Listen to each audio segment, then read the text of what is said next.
seemed to be responsive again.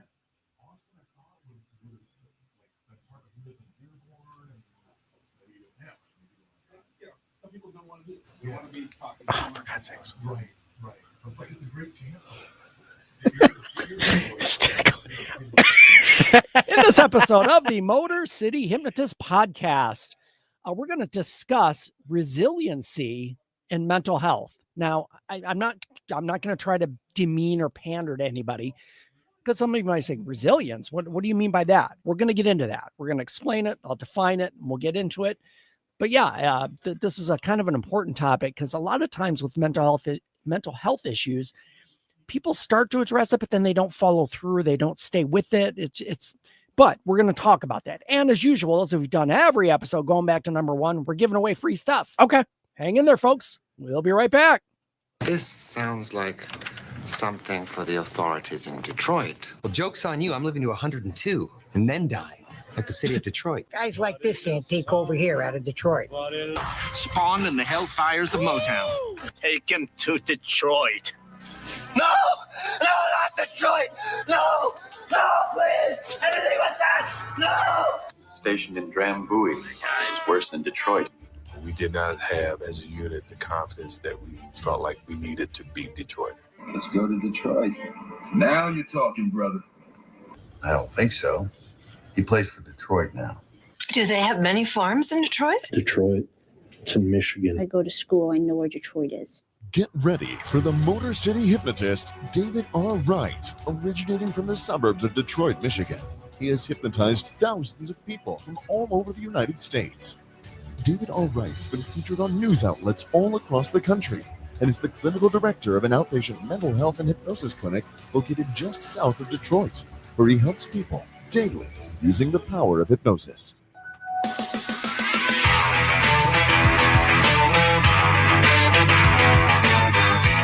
Welcome, the Motor City Hypnotist, David R. Wright.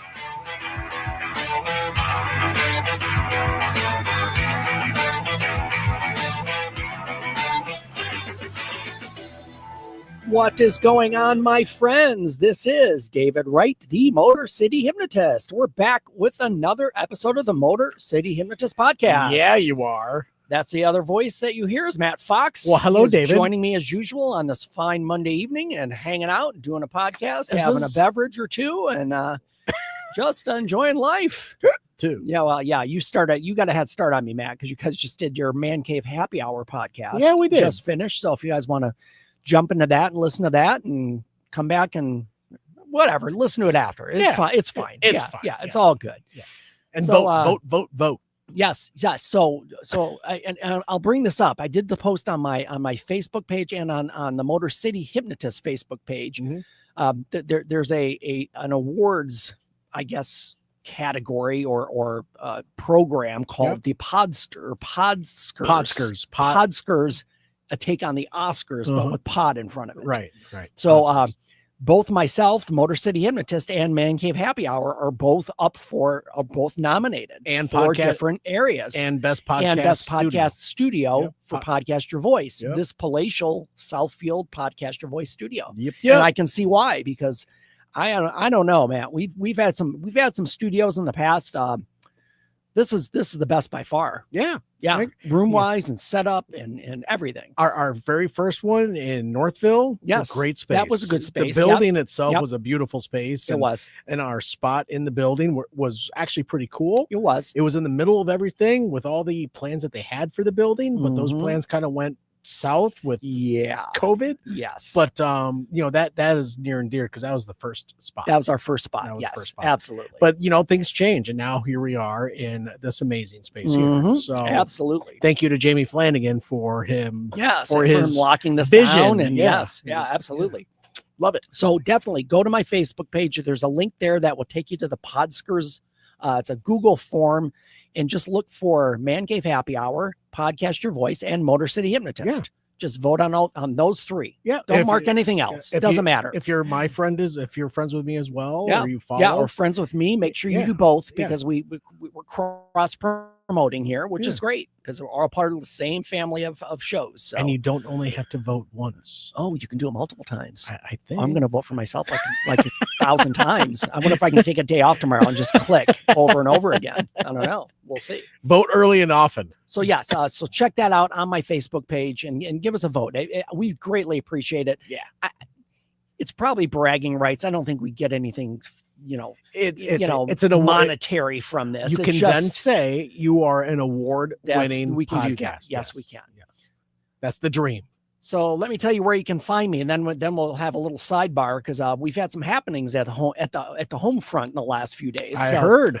So first of all, my website is motorcityhypnotist.com. Check that out. You can find information on shows. You can find information on personal sessions.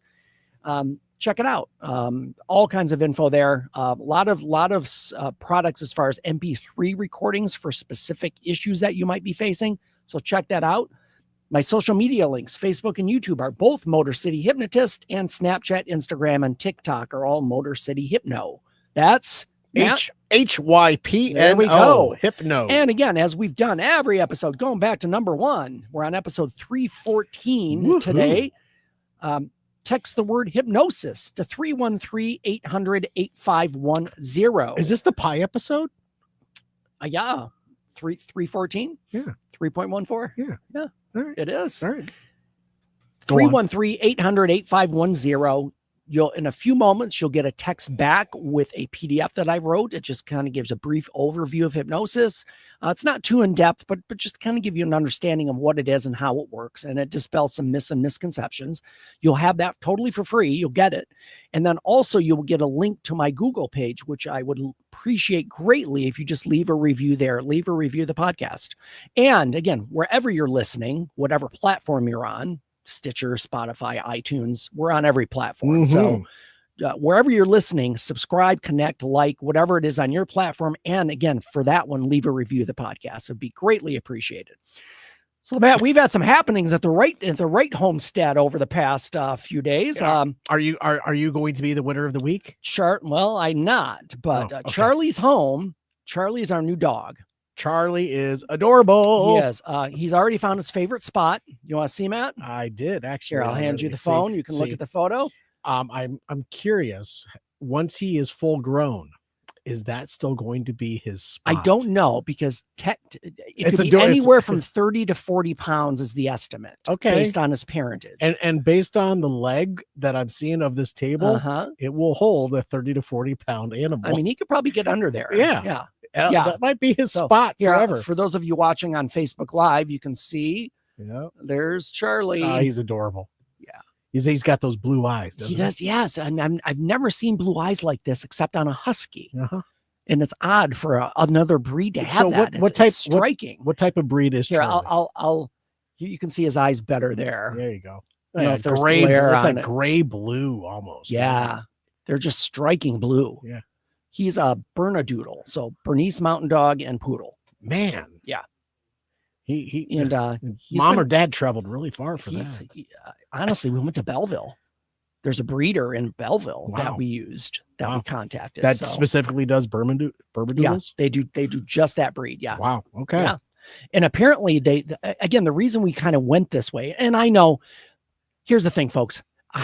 I know a lot of you people out there have issues with unethical breeders, and that's not the place to get a dog. And and again, in fairness, and I don't want to have to justify it, but we did a lot of research and really trusted these people. They have a great setup. It seems very legit. They care for their animals.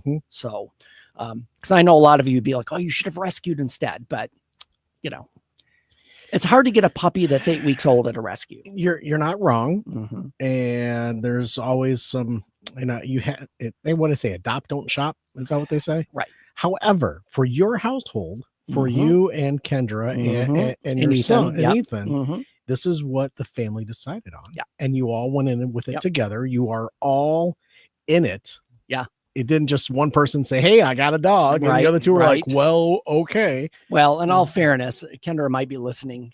She was like, she was kind of iffy on it. I mean, not that she didn't want a dog, but we lost our dog a couple of years ago. It was 2 years in April. So honestly, for me, it's even still fresh. That was a tough loss. And I know, because part of me felt the same way.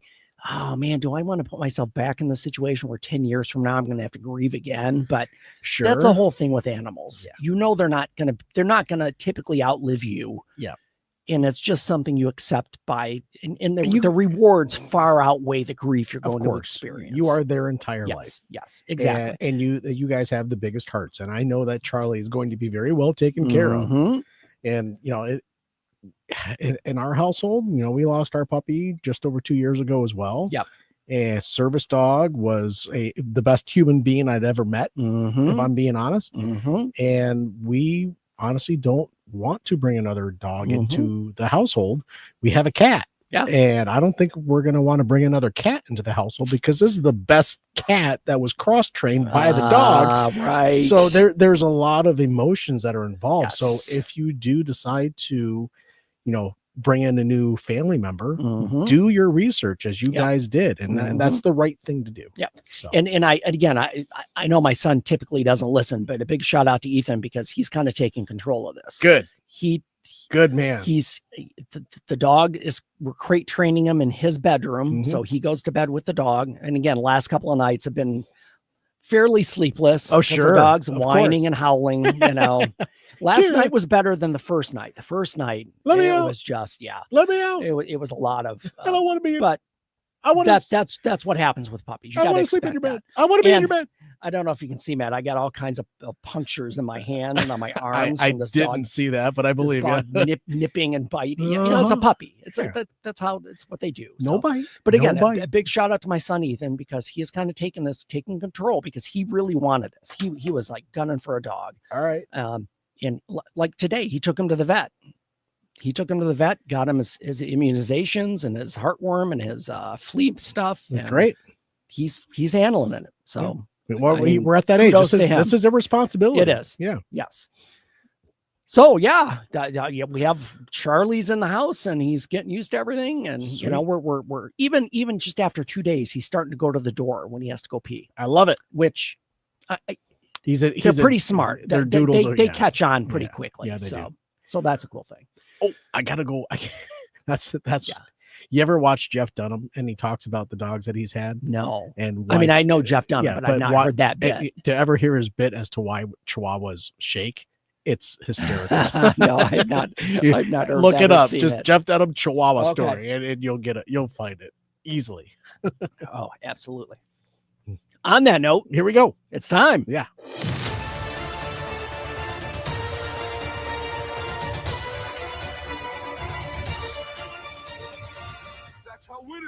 The bass on that. Yeah. All righty. Yes. Here we go. This story comes from Florida and involves a plane crash. So bear with you. Sounds serious, but we'll get into it. All right. A trio of brave locals were honored recently when a small plane crashed in Florida, catching fire almost immediately. And with all souls both still alive and yet trapped inside, residents rushed to their aid, receiving the Heroes Commendation from the Boca Raton Police Department. Okay. The small Cessna Skymaster aircraft was approaching North Perry Airport when it crashed into a tree. It was a miracle no homes were hit, said Laura Ingram, a mother of 3 who lives 2 houses down from the crash site. We heard this weird sputtering noise and then a boom. It sounded like a car explosion. Wow. We ran outside and just saw smoke and fire coming from behind the trees. The passengers, the pilot, an adult, and 2 children all survived with non-life-threatening injuries. Goodness. But there was no time to celebrate as black smoke began to fill the cabin. Phone camera footage shows a group of locals coming to the rescue. One brings an axe, another a hose to battle the growing blaze. Their efforts ensured all 4 were rescued from the plane and the fire was put out. Honored in front of the county, one rescuer, Eddie Crispin, said he was more intimidated receiving the award in front of the cameras than it was to be a hero, which kind of makes sense. I mean, it's instinct at that point. You're just acting. Right. My neighbor, where the plane actually crashed, had a water hose and was hosing the plane down. Another guy showed up with an axe. He was actually trying to break the window. It was just pretty much all going on at the exact same time, but we did manage to pull them out one by one and everyone ended up being safe. Goodness gracious. So yeah, I guess if a plane crashes in your neighborhood, it's Florida. Try to help out. Stranger things have happened in Florida. Just saying. I have a good friend that I work with, and she lives actually in a fly-in community. The only way to get in and out is by airplane. Sure. So I'm used to in Florida, and so I'm used to hearing a lot of these a lot of private pilots in Florida. Right. I mean, there are all over, but there are specific communities, especially in Florida, that kind of cater to that. So anyway, just people just doing people stuff. Yeah. They just wanted help. They Yeah. wanted to save these people. Good story. Bam. There it is.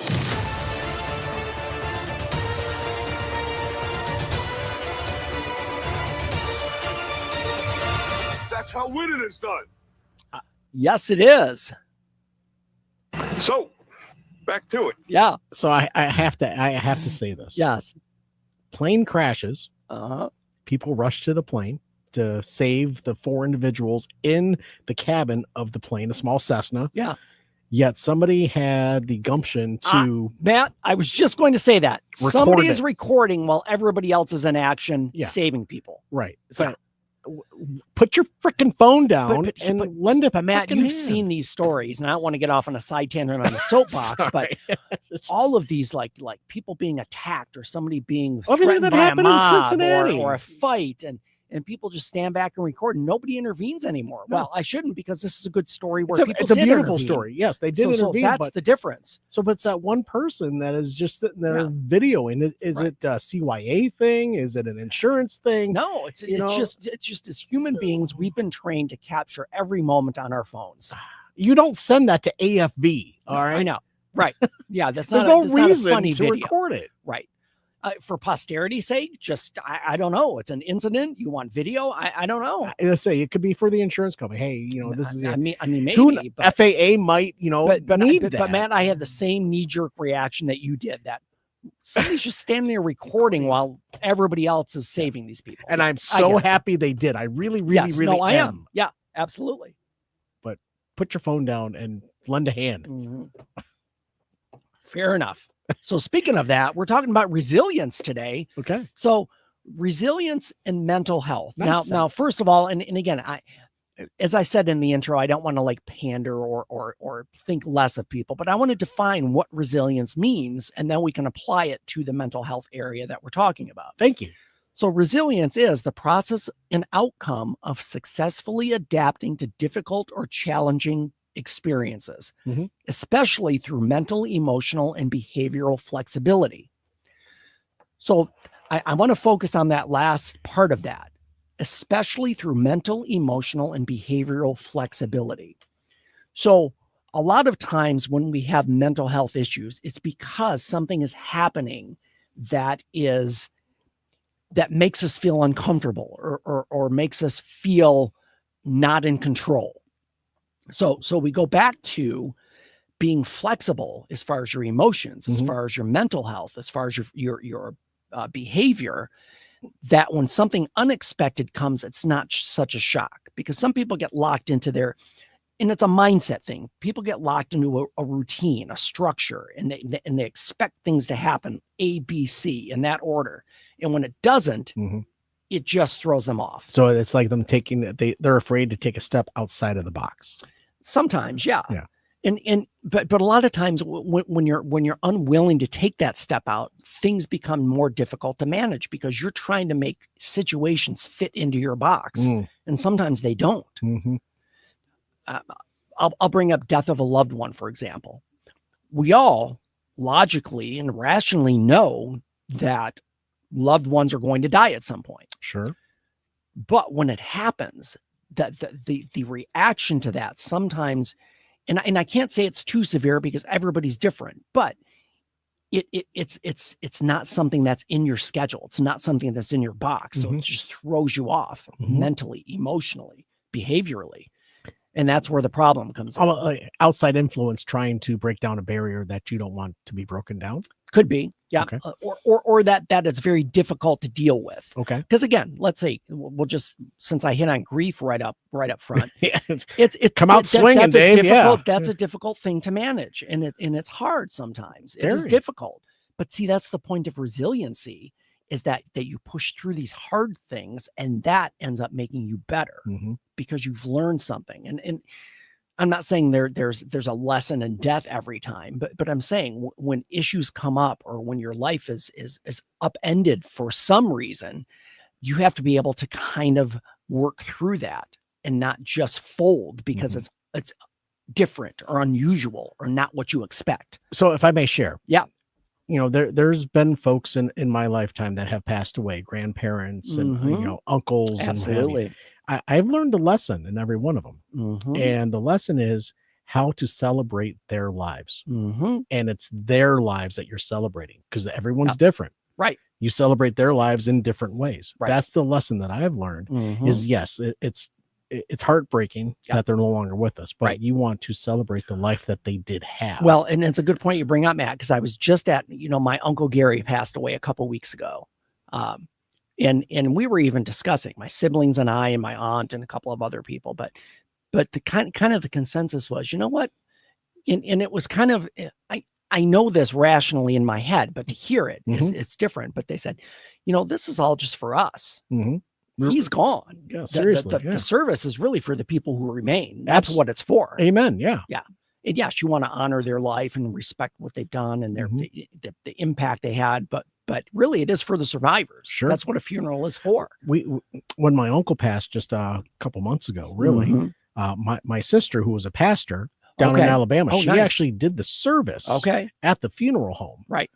And at the gravesite as well. And that kept it even more close-knit, as in it was for us. Right.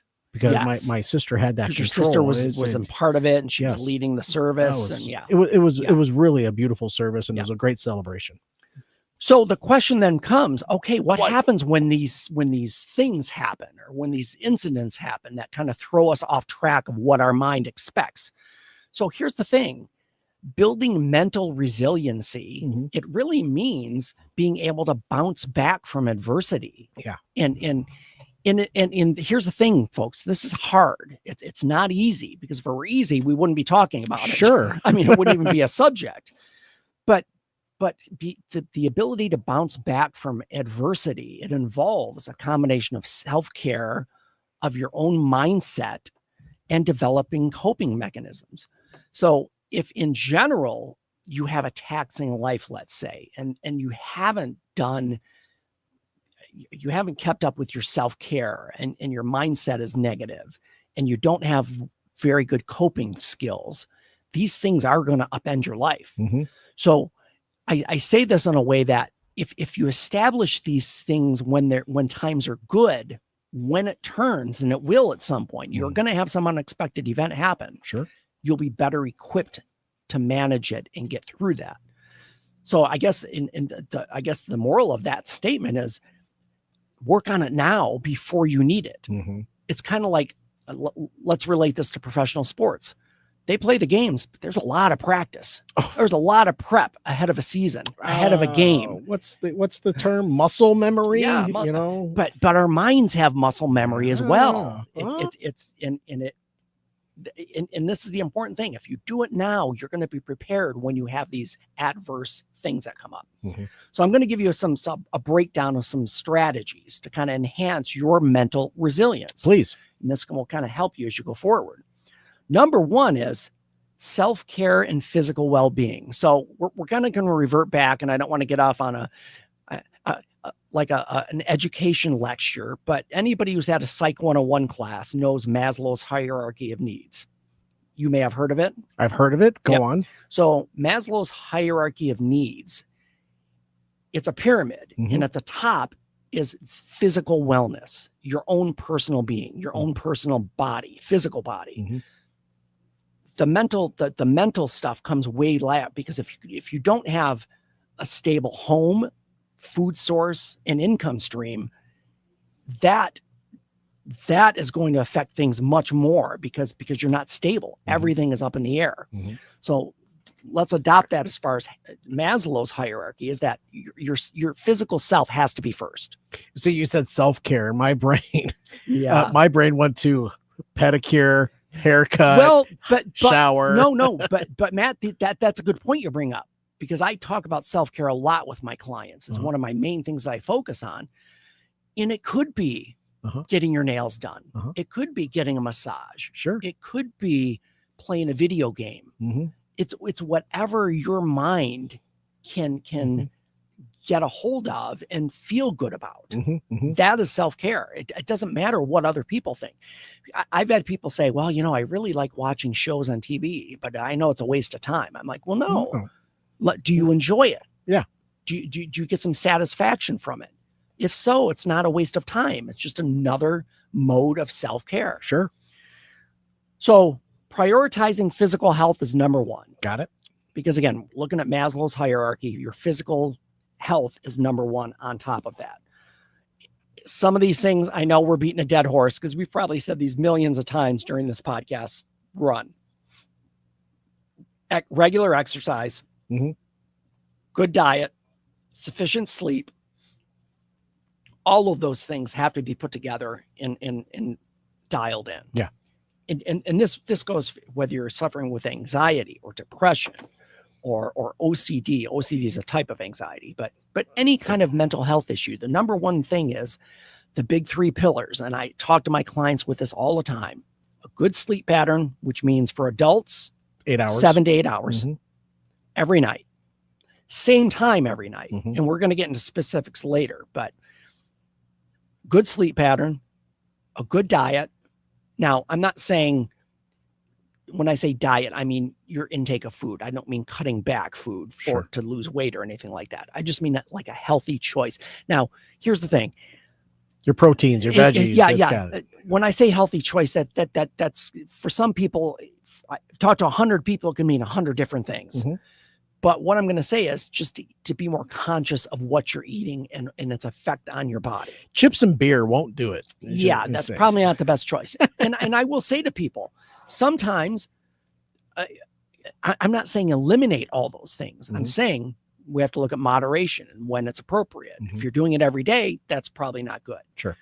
But definitely sleep, food, and exercise. You need to be physically active. I even tell clients this. I say, hey, listen, I know, and it's not realistic to expect that you're going to go to the gym for 4 hours every day. No, it's just not. There's just not going to happen. There's not enough time in even an hour every day. So I tell people, what can you do at home? Do you have a two-story house? Walk your stairs. Right. I know I brought this up before. Walk around your block. Just move. Just have some activity in your life. Definitely those three things are needed to prioritize your physical health. 2 out of 3 ain't bad. Yeah, I know. The second one, as far as self-care and physical well-being, is practice mindfulness. Now, people kind of balk at this. Even when I talk to clients about it, I've brought this up to clients who actually rolled their eyes, like, oh, I've heard this 100 times before. The reason you've heard it 100 times before is because it works. Right. This is something that we've used over years, and it works. So what is mindfulness? Honestly, mindfulness is being aware of the present, of this moment.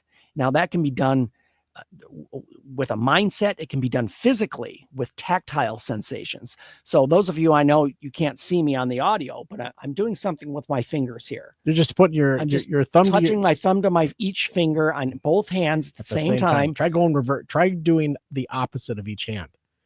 That's hard. It's tough to do. Yeah. But anyway, this seems just like a simple thing, but by one, we're using both hands. What that does is it engages both hemispheres of your brain, right and left, because your left hemisphere controls your right side, your right hemisphere controls your left side. So by doing it with both hands, you you engage both hemispheres of your brain, and it just brings you into this moment where nothing else is around. And it sounds simplistic and stupid, but this works. No, it really does. And there are millions of ways to practice mindfulness. Mindfulness could just be oh, I'm sitting at this table right now. I'm talking into a microphone. I have a drink in front of me. It's just being present right in this moment so that all that external noise gets shut out. Last week, I was in the Finger Lakes in New York. Yes, you were. And, on a family vacation, the kids are out in the lake and I'm sitting on the beach in a lounge chair and the sun, the water, and it was just me because everyone else was doing their own thing. And I just sat in the chair and I did the thumb to finger thing. Good. And it really helped me to center myself. Yes. Like just, I was being in the present. I was taking in everything around me, the quietness, the peacefulness, but I had other things in the back of my head. I'm like, okay, how's work going? Right. What are we going to do tomorrow? Like our brain sometimes, it's like this radio that's just blaring. Right. And it really helped me to center myself and bring me back to where I was at that point in time. It works. Yes. It really does. Another thing you can add to the finger touching, if you want to kind of supercharge your mindfulness, is do deep breathing while you're touching your fingers. And I say this to clients every day, and you'd be surprised, Matt, how many times it's not pushback but they're like, really? Oh, what's that going to do? But here's the thing. If you do it, you will notice a difference. You will feel it. If you just take your time and just take a deep breath in, and there are a lot of methods for doing this there. And I forgot the number method. It's breathe in for 4 seconds, hold it for 10, exhale for, I don't remember the exact numbers on that. There are apps. Yeah, there are apps that'll walk you through that. Absolutely. So definitely practicing mindfulness is going to help. The other thing we kind of hit on in the midst of that, engaging in activities you enjoy, spending time in nature, engaging with the arts. Again, just maybe hobbies that you have. Maybe you like to paint. Maybe you like to, craft things. Maybe you like woodworking, but something that would just focus your mind into an activity that you just enjoy. Word searches, coloring books, crosswords, TV shows. We mentioned that. Yeah. Video games. Yeah. And I know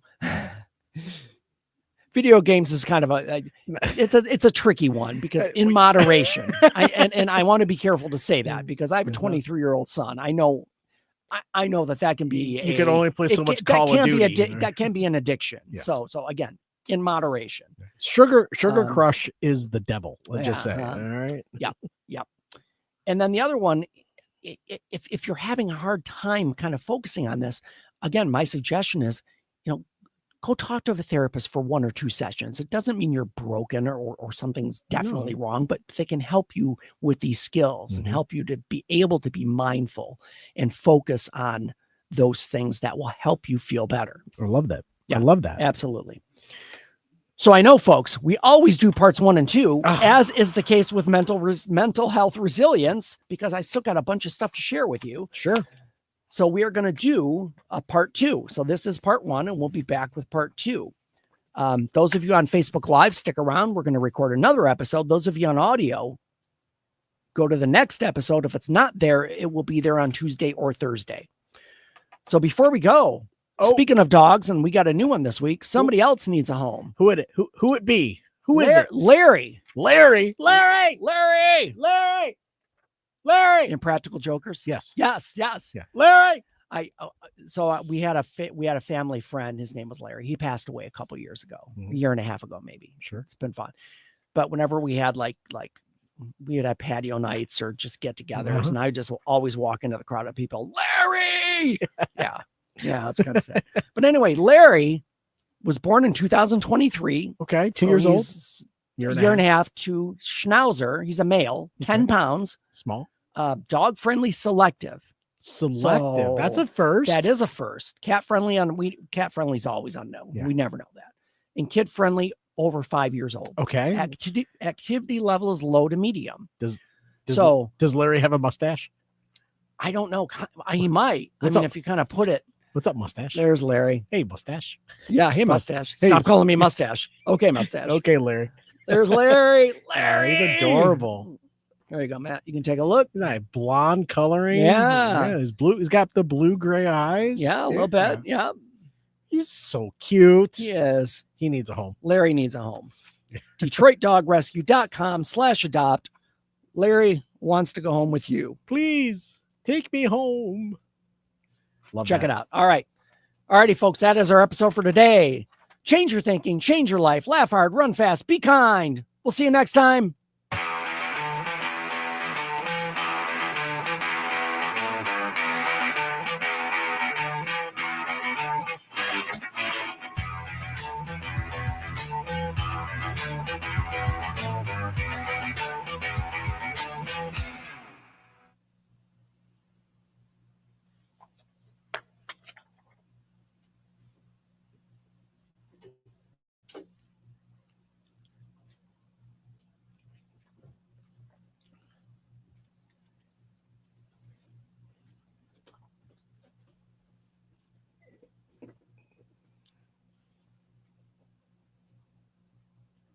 In this episode of the Motor City Hypnotist podcast, we are back with Mental Health Resilience Part 2.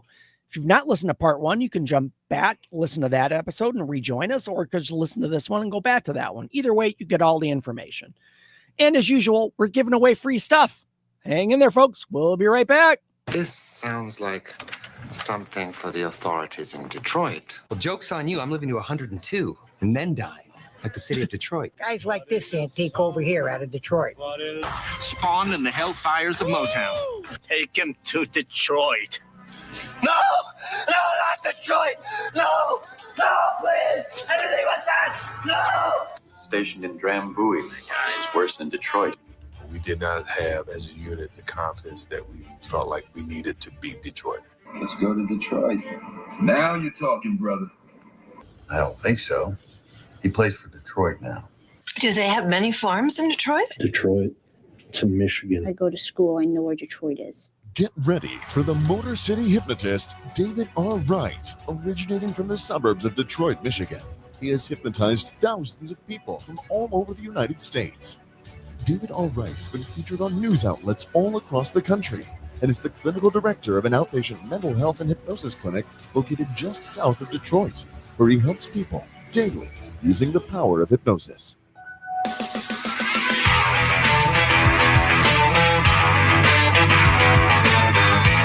Welcome, the Motor City Hypnotist, David R. Wright.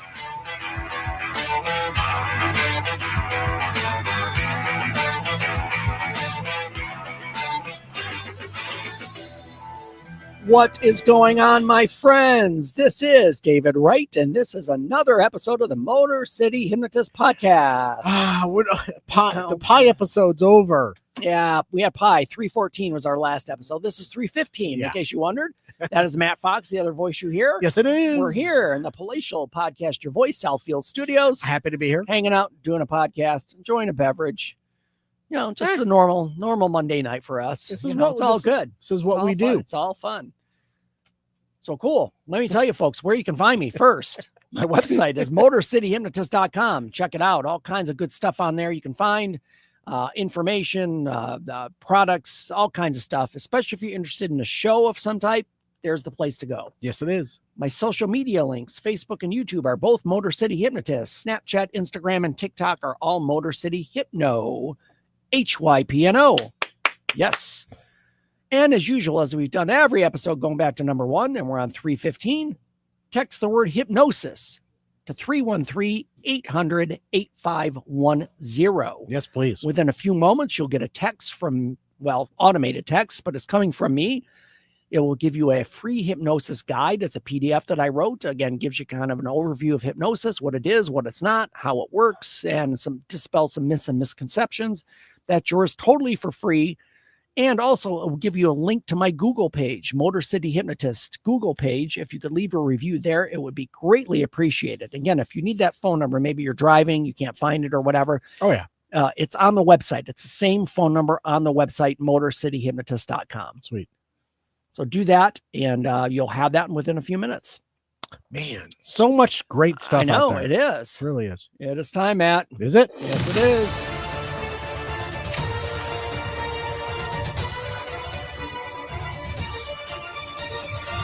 That's how winning is done. All righty. This Okay. comes out of Wales. Okay. Yes. We're on the other Yep, side we're of the on the pond. other side of the pond. All right.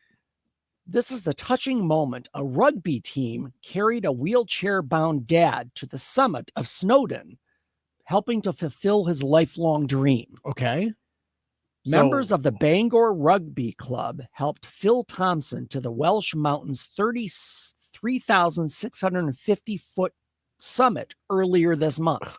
God bless. The 66-year-old has always wanted to reach the top of Snowdon, but thought it would be impossible after a motorbike accident at age 19. Was he paralyzed? Yes. Oh.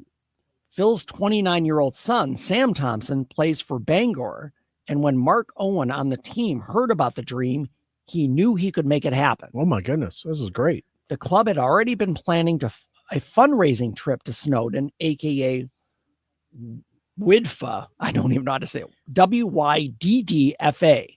WIDFA. So this tied in perfectly. It wasn't what we'd initially planned, but it ended up being the perfect addition to our fundraiser, said Mark from Bangor in Northeast Wales. Bangor Rugby Club is a very community-focused, and Phil hasn't missed a game in over years, come rain or shine. That's great. Yeah. So when I heard that reaching the Snowdon summit had always been a dream of Phil's, it felt only right to help him get there, the 41-year-old told SWNS News Agency. Okay. Mark began planning the fundraiser in early May after hearing that some of their funding had been cut by the Welsh Rugby Union. As an active member of the Bangor Rugby Club, he wanted to ensure they'd be able to keep offering their youth activities. When we heard the WRU were cutting our funding, we weren't necessarily surprised, recalled Mark. That's why I thought we should do something ourselves. I'd initially thought we would climb Snowdon carrying tackle bags, which most people are on board for. Then Sam mentioned to me about his dad and how he'd always wanted to summit Snowdon. Phil had an unfortunate motorcycle accident when he was 19 and has been in a wheelchair ever since. Oh my goodness. Okay. Mark said, hearing this part of the story made me really want to help, and it fit perfectly with what we wanted to do. Mark had initially talked with Snowdon Park to organize an electric wheelchair to take Phil from Camp Llanberis to the summit. But just days before the event, they learned the wheelchair could only be used on another route and only go partway up. I would imagine that makes sense, because you can only get a chair so far. You know, the terrain, a mountain. Come on, it's a right. It's a mountain. Yes. You got terrain to deal with. Yeah. So they decided to see if they could get a frame so they could carry Phil in his chair. Holy shit! Yeah, it was just 3 days before the climb, so we were all a bit panicked. Luckily, we found an amazing welding company, Pro Weld in Carnforan, who sorted us a frame for free within the allotted time. I hope it was lightweight. The last minute save meant the whole fundraiser was actually able to go ahead. On the day of the climb, everyone met at the club premises at 5 a.m. and set off. The majority of the team started from the bottom carrying tackle bags until they reached Camp Llanberis, where Phil was waiting. Okay. Everyone partaking the fundraiser over the age of 16 helped carry Phil up Snowdon until they reached the summit over 3 hours later. Okay, so the top of the summit you said was 33,000 feet. Yeah, 30. Is that what is that? It's a high. What is that above sea level? Because yeah, you can barely breathe at 13,000. It's hard to say because it's in England, so I don't know. 3,650 is the summit. 3,650. Okay. I mean, it is so to put it in context, Everest is, if I'm remembering correctly, I could be way off on this, 26,000 and some change. This is 33. Yeah. 3,000. Oh, I'm sorry, 3,000. Okay. So it's not like a huge mountain. Okay. I'm thinking I'm in my 30s. No, you got it. You're all good. Okay. So yeah, I mean, it's not a huge mountain, but still to get a wheelchair up 3,600 feet. Yeah, that's a challenge. But they're rugby players. They could handle it. Yeah. It was really a touching moment, said Mark. Sam got quite emotional at the top and thanked everyone, telling them what it meant to him and his father. I know Phil's not a very emotional guy, but I saw he had a moment looking out from the peak. As well as helping Phil check off a bucket list item, the GoFundMe campaign succeeded in raising over $2,100 in the first week following the event. Love this. A special thanks to Pro Weld and Cairnforan for fabricating the frame. Your skill and generosity made this possible, said Mark. Wow, that's This great. challenge showed what our club is truly about: community, determination, and looking out for one another. Here's to many more. Love that. Yeah, just great story. Yeah, I mean, even on a 3,000 or 3,600, I know that it's probably, I mean, if you saw it, it would probably look big. Oh, of course. But in comparison to like Everest or any of the other major mountains. But the whole point is, this guy's in a wheelchair. I mean, yeah, to even get him up 1,000 feet would be a challenge. But You 3,600 feet. You got the whole team. They're all got him on his back. Well, They're carrying him. and again, there's a whole team, so they probably just kind of all traded off and pitched in. But absolutely, definitely great story. Definitely winner of the week. Excellent.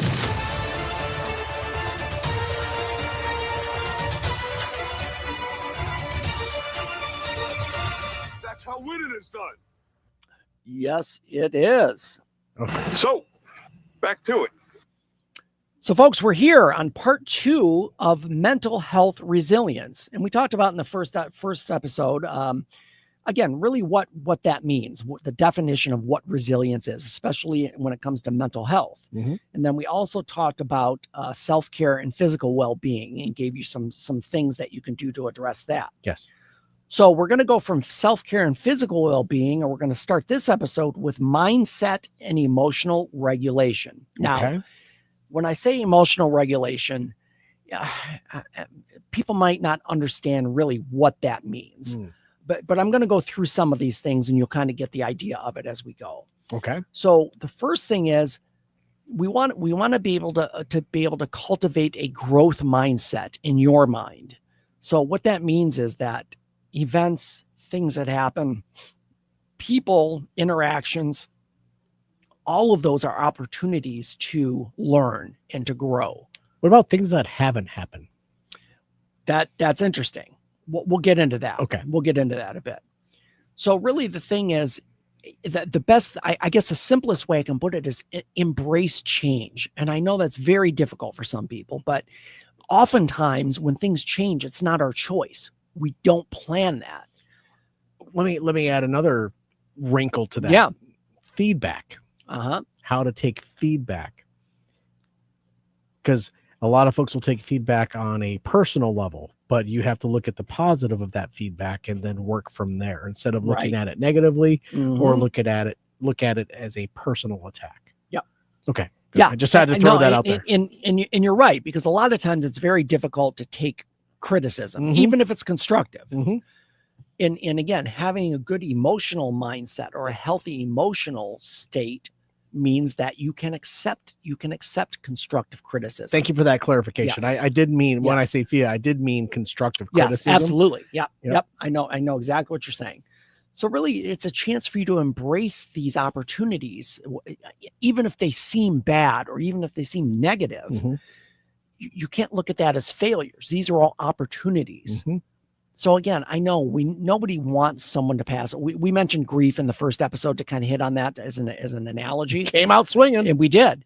But even with that, and let's just stay on that same analogy to keep it even. But even that, it's not wanted. It's not something we enjoy. It's not something we're looking forward to. But it is something we can use to grow, absolutely, and to help ourselves with that emotional growth mindset. So we mentioned regulation, emotional regulation. Really, what does that mean? It really, honestly, simply put, it means that you're able to identify and manage your emotions effectively. Many times people they're not aware of their emotional state. A lot of times and you can see this with individuals who might have I'll use the term short fuse. Okay. Or short temper. Okay. There's just this snap reaction, but there's not this awareness of where you're at. Knee-jerk reaction. Yeah, knee-jerk reaction. Yeah. Same thing. Yeah. And you have to identify that and be able to manage that. And if it sneaks up on you and it comes out and you're not aware of it or you're not planning on it, that's something you need to be aware of. But it is something, again, we look at positives and taking opportunities for growth. Say that you lose your temper and blow up on your spouse or your kid or a coworker. The important thing is to recognize, okay, that That was probably probably wasn't not good. That was not the I need appropriate to own response. it. Yes. And by doing that, it helps you to kind of recognize it before it gets too far, Mhm. before you have to kind of backpedal or make an apology, Mhm. which again, you should be. Mhm. So to develop emotional regulation, we use things like deep breathing, Mhm. which we mentioned as one of the steps in the prior episode. The other thing is cognitive reframing. And people will say, well, what does that mean? All right. So I'll call myself out on this. Yeah. And I'm not going to blame genetics. Yeah. But from an Irish, German, French descent, if you will, Scottish. VV. VV. Knee-jerk reactions are a part of your psyche. Uh-huh. Yep. It took me a long time to realize that in myself. Yep. And when I did, it was too late. And there was no going back. Things had been said. Things had been, right. It happened. Yes. Now, in my current state of age and still having same genetics, right? The cognitive reframing, because you brought that up, and I'm like, bam, that is where the self-mindness comes in, to be aware that the appropriate response is not the first reaction. Right. Yes. And when I say cognitive reframing, and please just it is looking at it in a different way. You see a situation, your normal perception. I'll make up just a random simple example. Somebody says something to you and you're offended by it. Immediately you go to anger, or go to defensiveness, or go to or go on the attack. Yeah. And but yes, if you reframe that in your mind and say, what did they say? What was the intention?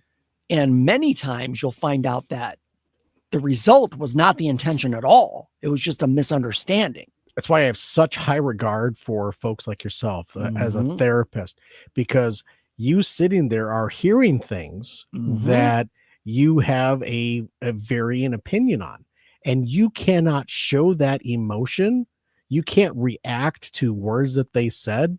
So, you have an important job to not react. Yep. And then reframe. You're always reframing, absolutely, and helping that individual to see through what they're going. Right. You just guys to see it in a different way. See it a different way. Yes, and it's exactly. It's astounding to me that you do that, and that you're so good at it. Yeah. Yeah, and it's really helpful, because if we can retrain our minds, then the feelings and the behaviors follow. That's where it starts, though. You can't change behavior without changing your mind. Sure. That's the key. And that's where social workers in this day and age, they have such a tough job with the populations that are out there that they're working with. Right. They have such a difficult job sometimes to not react, not show the emotion that they're feeling at that point in time when talking to a client or a customer, whatever you want to call them. Absolutely. The other thing that you can do is practice self-compassion. So here's a big one, because a lot of times when we F up, we beat ourselves up more than anyone else ever could. You don't know me. What in blazes are you talking about? That's not what I wanted. Oh boy. Yeah, that escalated quickly. I mean, that really got out of hand fast. Right. But my point is that nobody is perfect. We all have our flaws. We all have our deficiencies. And these are things that we can recognize and try to work on. But the big thing is that you have to be kind to yourself, because here's the cycle that happens. Somebody who's I don't know, let's say that they have I'll go back to the anger thing, because I just mentioned that. And we'll stay on that same analogy. Somebody who has this short temper and is snapping at everyone, they don't feel good about that. No. In most cases, they feel guilty about it, but that just perpetuates a cycle, because they get guilty and they beat themselves up, and then it's more likely to happen again in the future. So the big thing is you have to have self-compassion and treat yourself with the same understanding you would try to give to a friend or a family member that's going through a tough time. That's those Irish genetics that are coming out. Yep. and going with that, the next thing is, this is difficult. With training, you can get there. Stay optimistic. Yeah. Many times, again, a pessimist is always going to look at the negative and the worst case scenario, and that causes anxiety. It causes depression. It causes physical issues. My glass is less than half full. Yeah, there we go. Mine is also. Yeah. Mine is almost empty. Now, again, I can look at that and say that's a fact. But if it were at that level, again, it's matter of perception. Yeah. Is it half full or half empty? It doesn't matter. It matters. the same. It's the same, and it matters what's in it. Yes. Well, yeah, that too, right. But it's also just being aware of, okay, how can I be more optimistic? How can I be more positive? And if you can get that up front, those negative emotions tend to be less harsh. Yeah. Less severe. Yeah. Let's say. Here's a big thing. Learn from past experiences. And I know the old adage is that with age comes wisdom. And I believe that 100%. Well, put it this way. If I could go back to age 18 with the knowledge I have now. Well, hindsight I is would be always, a king. Hindsight is always 2020. You can't change the past. Right. Only thing you can do is change the present and the future based on how you react in the present. Absolutely. It's like the Thanos thing. Come on. Yeah. but I mean, the big thing is that you learn from past mistakes or I'm going to say mistakes, past experiences. Learn from past experiences. It's so frustrating to see somebody just do the same thing over and over again that doesn't work. Well, there's what is that called? That's called definition insanity. of insanity. Yeah. Doing the same thing over and over again and expect a different result. Right. Absolutely. The other thing you can do is to build a supportive network, social connections, friends, families, mentors. Having a strong support system is going to help you be more self-aware. Let me ask you this question. Yeah. You've been in your industry for a very long time. Did you 32 years almost? Did you have a mentor? Oh, absolutely. How often do you speak with those folks you considered mentors? Here's the thing, and I'll do a little sidebar here. So starting in my junior year of high school, I went to summer camp. Yeah. And is with the church I was associated with at the time, in Southgate. The pastor of that church also ran a summer camp. So I went up there when I was junior year of high school. So I was probably 16. Yeah. Starting my senior year in high school, I started working at the summer camp as a staff member. I became a camp counselor. Okay. A camp for adolescents, teenagers. We do I think at the time, this is 30 years ago. No, more than that. You were still sniffing glue back then. Man. Come on. Yeah, it was my year, my graduating year of high school was 83, and I started working summer camp that summer. Great. So, and I did that for 7 summers, all through college. Until you were like 25? And into grad school. That's beautiful. No, I was like, let me count. 17, 24. 18, 19, 20, 21, 22, 23. Okay. All right. 23, my last year on staff. But I had a ton of mentors there. But here's the thing. It's also experience, because I was dealing with teenagers and yes, it was a Christian camp. So, but I'm not focusing on the religion. Well, that part is important, but the big important is just learning how to interact with people and help them with issues that they're dealing with. That's where it started. It was the early 80s. That was the best time to be, granted, a child, a teenager. Yeah. Because I look at kids, teenagers today, and it's a totally different mentality. You support them in everything that they want to do. Right. But there is a way that we did it back in the day. I'm a 74 kid. All right. I was born in 74. Well, I'm way ahead of you. Yeah, you are, but I still have the mentality of growing up in the 80s and being able to go outside when the sun came up on my bike all day. And then when the sun came down and the streetlights came on, that's when I went home. It is a different, and I guess every generation can probably have these, absolutely can say this. Yeah. But the big thing is just having that connection, that nurturing place, or people you can go to. Because here's what happens a lot of times with clients that I see. they become depressed, they become anxious, they're having all of these mental health issues, they typically will withdraw because they don't want to talk to anybody about it. So you're not using a built-in support system. And granted, some people don't have that. Some people might not have a family. Some people might not have a lot of close friends, but they might be resistant in talking to this support system about what they're going through. And I know you probably answered the question, but do you still speak with those folks in your life? Oh, I'm still in contact. In fact, I just did, Matt. And if you guys want to look, it's on my Facebook page. It's probably on my personal page, but I can get this link for you and put it on the Motor City Hypnotist page. I just did a podcast episode with friends that I was with during these summer camp times. That's great. It's called Beyond Hiawatha, the podcast, and they interview prior staff members. I love about their experience at camp, what it taught them, what an influence it had in their life, what you're doing now. That's great. So yeah, it's probably not too long. I'm going to say it's probably a half hour. Okay. But yeah, we talked about the influence campaign, and I even said in this podcast, my work as a teenager helping other teenagers led me to my career and what I do today. That's brilliant. It's really brilliant. I love that. So again, get support from people around you and take advantage of those people. Not in a bad way. I'm just saying take advantage of their support. No, absolutely. You know, but you have to seek it out. Yep. You can't just expect them to say, exactly. hey. No, they're not just going to offer. People, Right. I mean, that might happen, but that's an anomaly. It's not normal. But you need to seek out those mentors. Seek out support when you need support. it. Absolutely. Okay. Here's another thing. Get involved in your community. Whatever that means to you.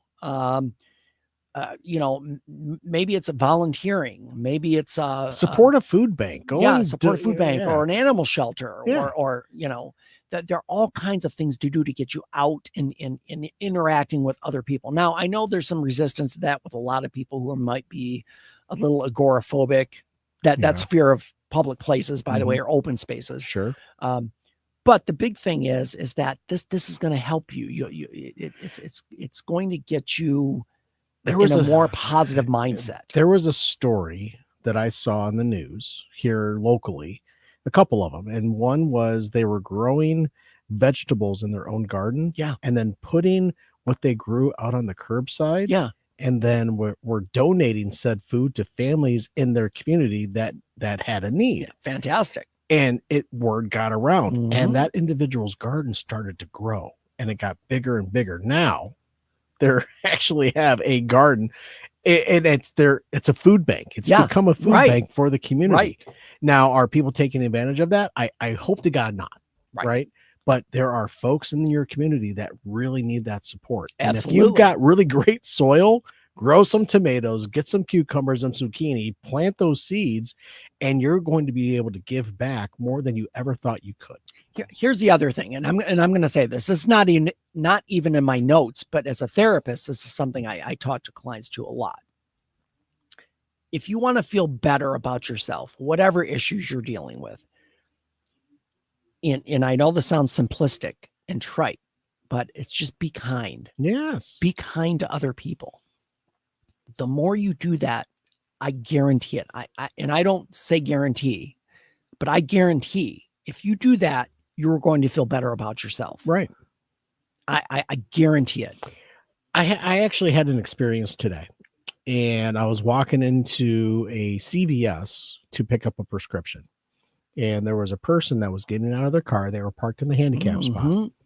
And I look at those folks as they want to do things on their own. They don't want someone to say, do you need help? Right. And this individual was moving slowly, but they had hand on the car, pushed themselves up onto the curb, and they were moving at their pace. I looked at them and I smiled. As in a kind smile, as in I'm proud of you for, being that person, getting out there and doing your thing. Did I want to offer them a cart to, for them to walk in? Yes, absolutely. Sure. But they didn't look like the person that would accept. Yeah, maybe not. And I made that call myself. Sure. Did I think about it? Yes. But here's the thing. You were aware of it. Yes. That's the big thing. I looked them in the eye and I gave them a smile. Let me give you another good story. I was at Kroger. Gosh, it was cold out still. Oh, the K. Roger. Yeah.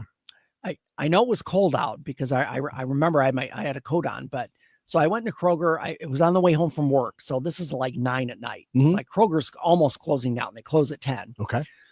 So I go in and get what I need. I get to my car and there's a guy parked like facing me, but one spot over. So we're like kitty corner. Okay. You know? Right. So as I'm walking out, I see the guy standing next to his car. And he's like, hey man, I'm just checking my battery's dead. Do you have jumper cables? Mm-hmm. And I'm like, oh dude, man, I'm sorry. I don't. I said, I have jumper cables at home. I don't have any in my vehicle. Mm.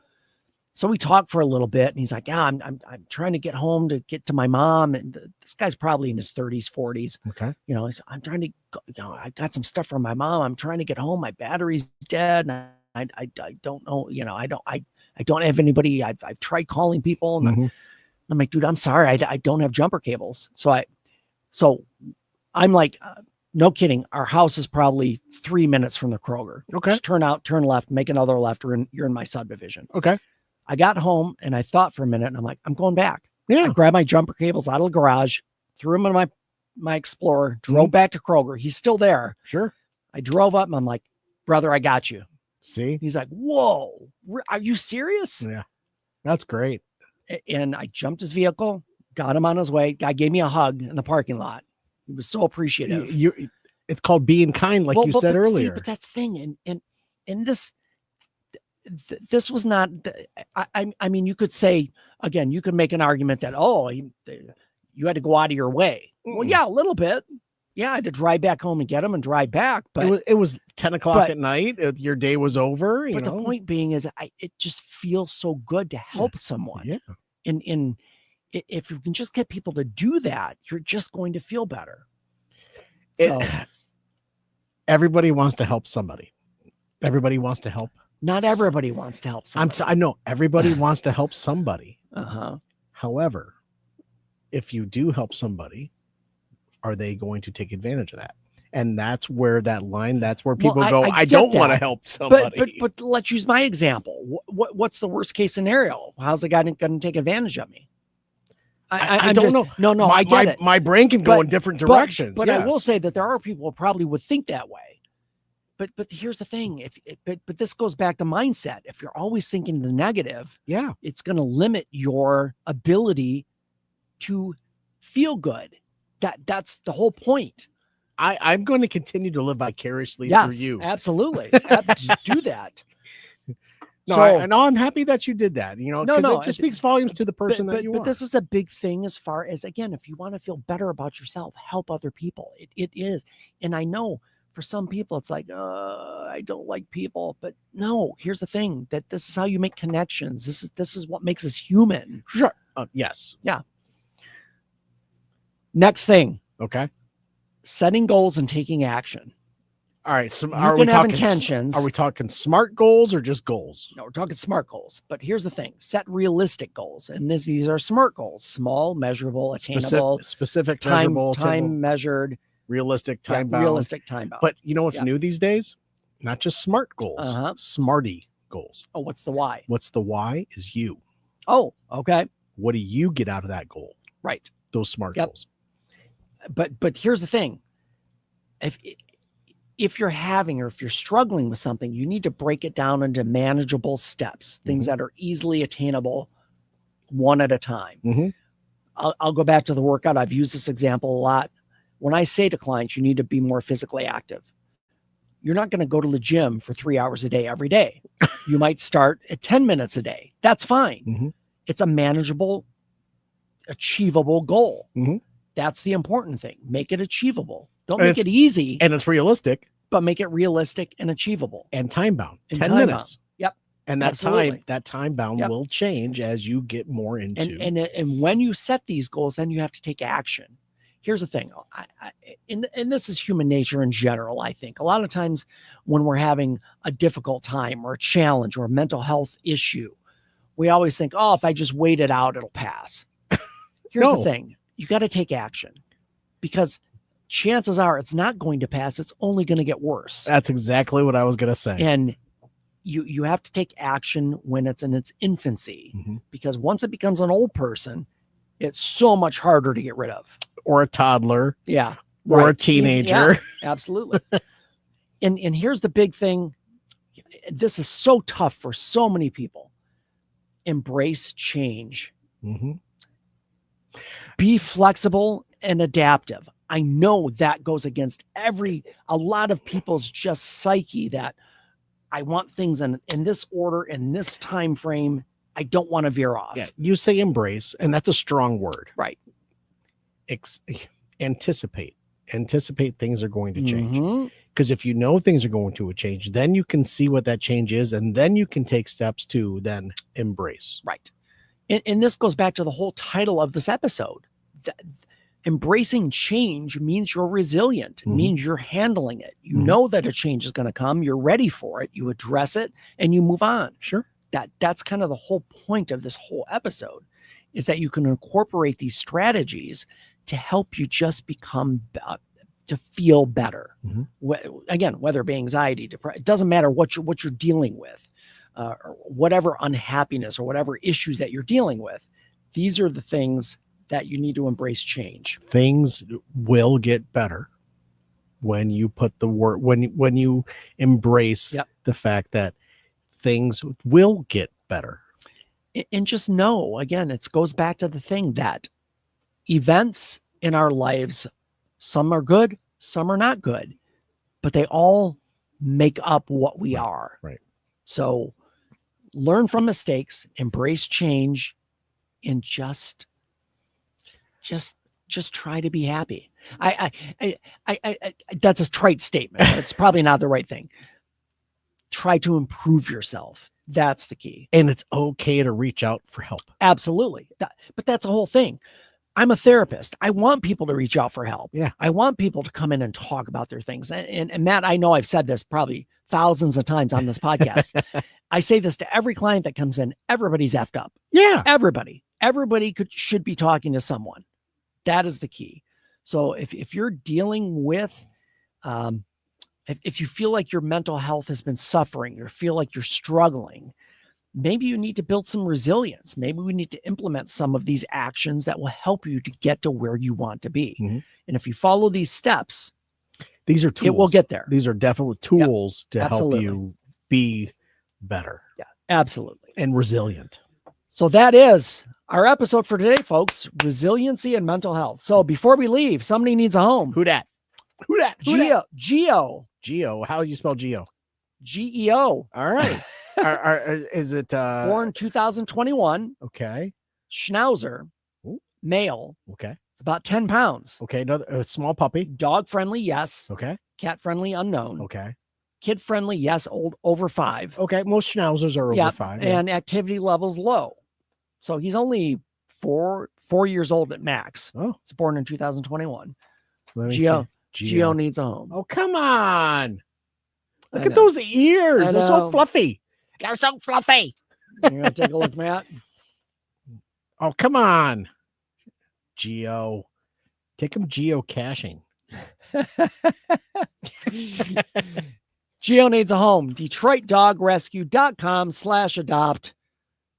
Geo wants to sit in your lap tonight. Yeah. Or tomorrow night. Yeah, he does. Go get him tomorrow. Come on, those ears. Those ears are, I'm sold on the ears. I know. It's just All righty, folks. That is our show. Change your thinking, change your life, laugh hard, run fast, be kind.